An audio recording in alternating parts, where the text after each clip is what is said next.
Good evening.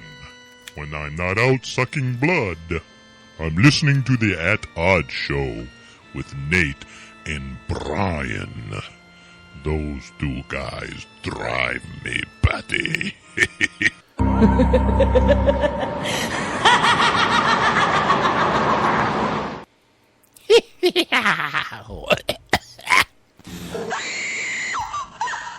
So, are we... Anyway, it's close to Halloween. I love Halloween. I do too. You want another joke? This by the way, is the only time of year that people that don't know me that you can wear a dress, walk into my office and not be laughed at. Walk into my office and not be a little surprised by the decorations and trinkets that I have around because it fits very in. Macabre. Yeah, I've got office skulls decor. and zombies and stuff in my office, and this time of year though, people just walk in and like, oh, Halloween, whatever. Human skulls. Yes. Trivia question: which president refused to use the telephone for official business while in the White House?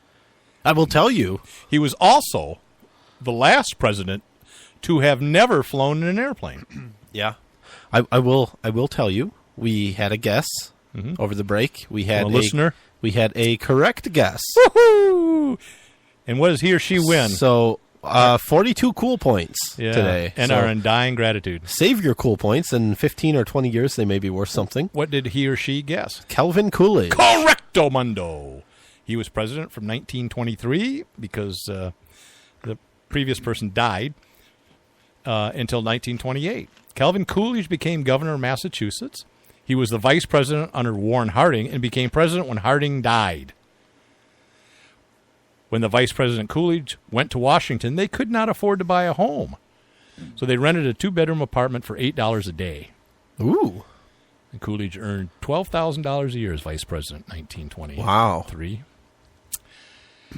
See, he got a 15% raise for being president. I don't know.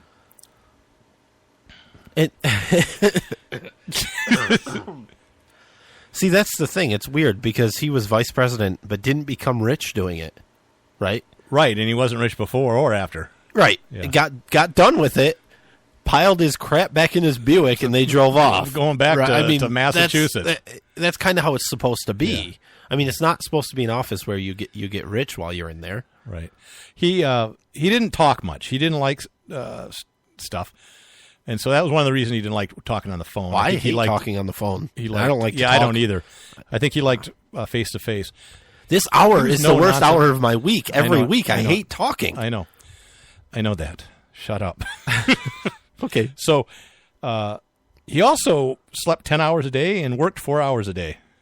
That sounds familiar. Yeah, that sounds pretty familiar. Me. I could be president. No, I meant Obama, but yeah, you. Oh, yeah. Either way. Me. Although you don't work 4 hours a day. No, not usually. Well, neither does Obama, so yeah I guess. Anyways. That wouldn't be too bad. No. I also have this day in history, if anybody cares, but it's up to you. Is it quick? Yes. Okay, go. Oh, this is a good one. You know the old joke, harder than the times in 29?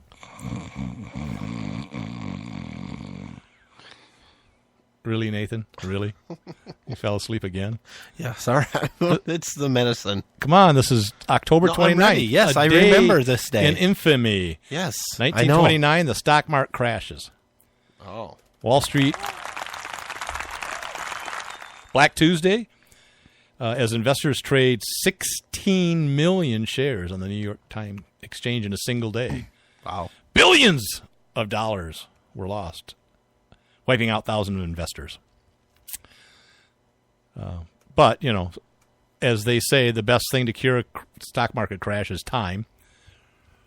As the people that didn't panic made millions and millions and millions of dollars because they bought up stock cheap. Yep. So let's see. I got one.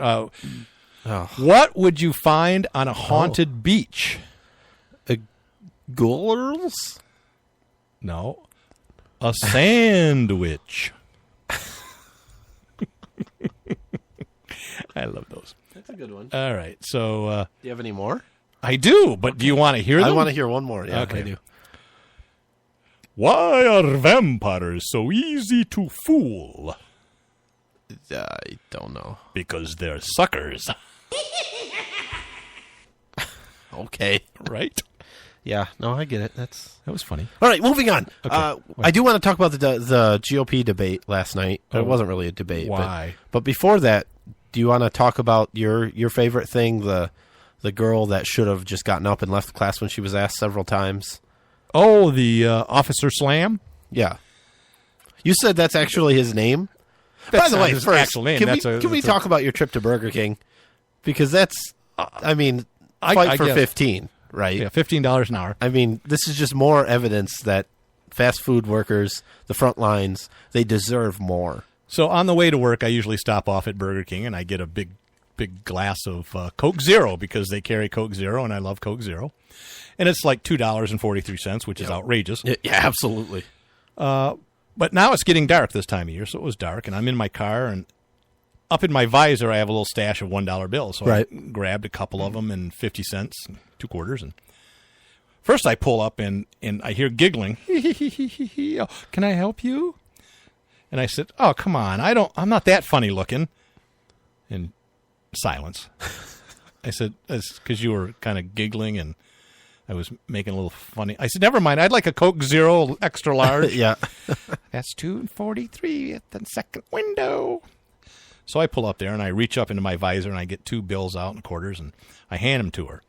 And she's looking at them, and I'm kind of watching her through the window, and she closed the glass, so I can't say anything to her. And she's like looking at the cash register with the things in her hand, and she's looking at them both and going, and she's confused. I'm thinking, what did I do? She calls the manager over. The manager's talking to her, and she doesn't know what to do. And I'm thinking, did I give her a 20 or something? Like, can't she? Yeah, what? And so I look, and it's a $2 bill. Oh, well, yeah. That.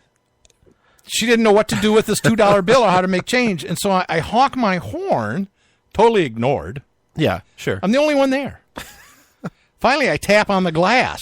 I'm ignored because she's concentrating so hard on what is this evil thing? Is it even real? I don't know. It's a Halloween trick. So finally, I tap again, and she opens up. I said, I gave you a $2 bill by mistake. Here's $1. I took it back. She's like, oh, good. And the manager's laughing her ass off at this whole thing. And then she gives me change. And I said, just put it into the charity thing outside the window there. So she goes, oh, okay. And she puts it on the counter. Yeah. I still haven't gotten my pop yet. And I said, no, put it in the charity thing. She's like, oh, okay. She picks it up and she puts it in there. I said, my Coke Zero now? Yeah. Oh, yeah, here it is. Enjoy. Thank you. Yeah. $15 an hour. Okay, so anyway, this girl was in class.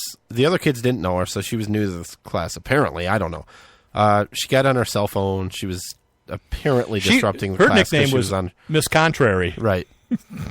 The teacher asked her to leave for whatever reason because she was being disruptive and not listening. She wouldn't leave, so the teacher called the vice principal or some administrator. He came, asked her to leave. She wouldn't leave. So they called the police because that's the best next step. Yeah, but they have a resource officer at the school. Right. Somebody that works with the children every day that knows how to deal with children, specially trained. He came in. She wouldn't listen to him either, right? You're coming with me, or you either get out on your own, or I'll make you get out, or something. Right, which happens all the time in traffic stops and every other situation that the police are in. So there's a student filming this. Yeah. Okay. A few of them. Yeah, but there's one in particular. So finally, the cop grabs a hold of her kind of from behind sort of thing. Looks like he's trying to pick her up or something out of her desk. He's trying to strangle her. I don't think that's what... I think he was just trying to grab onto her. Whatever. I don't know. She kind of struggles because... She flailed around. I would. Yeah. Right?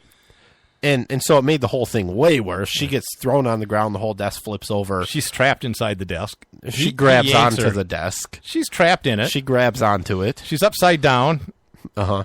The desk is on fire now. Yeah. And she's trapped inside. Yeah, and he picks her up like a sack of potatoes and flings her into the wall. Yeah, not into the wall at all. She's sustained injury. She went to the hospital. There's zero evidence of her being slammed into the wall. So I think that's kind of ridiculous. But he did throw her across the room. And then piled on her. Yeah, jumped on her, screamed at her, handcuffed her. All the kids are like, still doing their homework. They're like, just another day in high school. Whatever. So anyways, the sheriff within 24 hours, fired the cop because he didn't want race riots. Yeah, he'll get his job back in a month or two, probably, or well, he'll get a job somewhere. Well, no, I think right? he'll get a job back there because he'll sue the department. Maybe. Yeah, maybe. But he will be. Well, he is being sued. Maybe. There's evidence that he's done something very similar before. His nickname was Officer Slam. Not with a student, but with a veteran. I think a military vet, which I don't know how important that is necessarily, but with another human being, I think is what's important. The reason I mentioned that one student did the filming is because that student that did the filming was arrested and charged with school disruption. Right. As well as the one that got tossed into the wall. Well, he wasn't. He was filming and kind of saying, yelling, "Don't do that," whatever. But the cop was. I don't know. I didn't hear that, but they arrested him because that's what they do. Yeah. And the sheriff says, "Well, we're firing the officer, but we're not dropping the charges." Yeah. Sure. Okay. They'll drop the charge on the filming. Yeah, I hope so. Yeah. I think there was more to it, though. Is what I was trying to say. I think there was more to it than just filming. I don't think that I didn't hear that there was more to it that justified any sort of charges. All I can go by is the video. But at least that student, I don't think, got thrown across the room. That we know of. Right. That student's dead. They're still charging her. Horrible. Okay. You want to talk about the debates a little bit? We can do that. Yeah. Where do you want to start? You want to listen to Trump? I like Trump because it was about guns, and we're all about guns, as you know. We hate them. We want them outlawed and banned. And actually, I stay in Trump hotels just for that reason. Only because they are gun-free zones. Right. But not anymore, apparently. No, I won't anymore. No, they won't be gun-free anymore. Yeah, right. I'm going to go to a Best Western instead. Probably get better service. So Trump was asked about his concealed pistol permit in New York, which are like hen's teeth or unicorn poop. Are you saying they're very rare? They're rare. Yeah.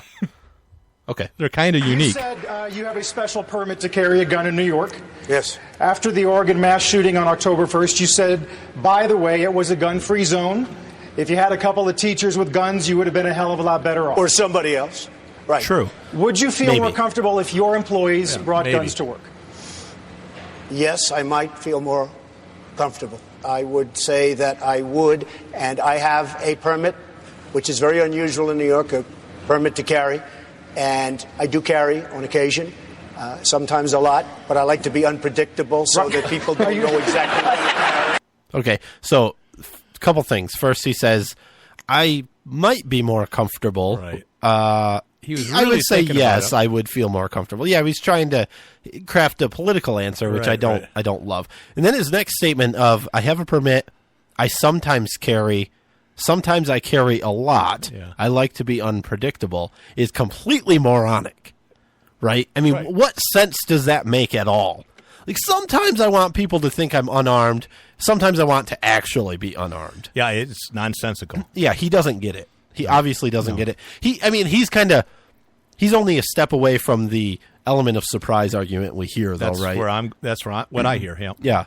Although he's saying sometimes he doesn't carry at all, so like it's really a surprise. Yeah. Oh, damn! I wish I had my gun now. You would have been good yesterday. It could be this way, though. He could be when he has armed security, he doesn't carry, and when he's going to the grocery store on his bicycle, to the 7-Eleven to get some beer and ice, he carries. Which to me would be. You can see Donald doing that. It would be a little more acceptable. I could see him riding a bike. I could actually, not, but it would be a little more acceptable. But even with armed security, I would still want to carry myself. Certainly. So. Are you carrying right now? By the way, unlike our country where we're totally predictable and the enemy, whether it's ISIS or anybody else, they know exactly what we're doing because we have the wrong leadership. But I feel that the gun-free zones, and, you know, when you say that, that's target practice for the sickos and for the mentally ill. That's target. They look around for gun-free zones. I mean, we could give you another example. The Marines, the Army, these wonderful 6 soldiers that were killed. 2 of them were among the most highly decorated. They weren't allowed on a military base to have guns, and somebody walked in and shot them, killed them. If they had guns,